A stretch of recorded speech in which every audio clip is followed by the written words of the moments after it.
qui va changer les choses. 10 ans plus tard, j'ai complètement tort. Le cadre a tout changé en Afrique, celui qui est arrivé au Kenya. Pourquoi?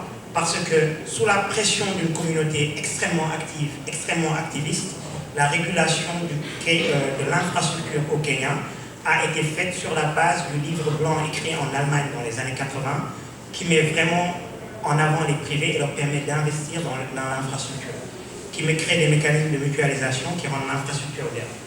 Donc l'État a un rôle à jouer, c'est ce que le Sénégal n'a jamais fait, c'est ce que beaucoup de pays africains de l'Ouest n'ont jamais fait. Donc il y a un vrai rôle de l'État. En même temps, on voit que sur certains sujets, les startups prennent de vitesse l'État. On parlait tout à l'heure de la formation.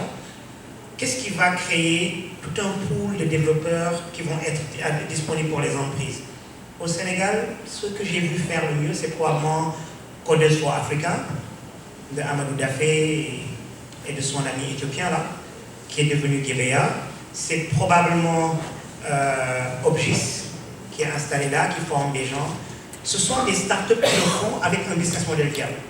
Encore une fois, c'est probablement les SMT, ces écoles privées qui aujourd'hui essaient de répondre à la demande d'étudiants qui sont de plus en plus exigeants, qui vont le faire.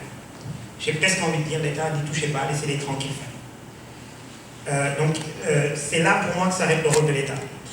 Et donc pour faire la comparaison, prenez un pays comme... alors, je vais un peu mettre les pieds dans le plat. Et les pays qui se mettent en tête ça, donc le Kenya, le Rwanda, le Cameroun,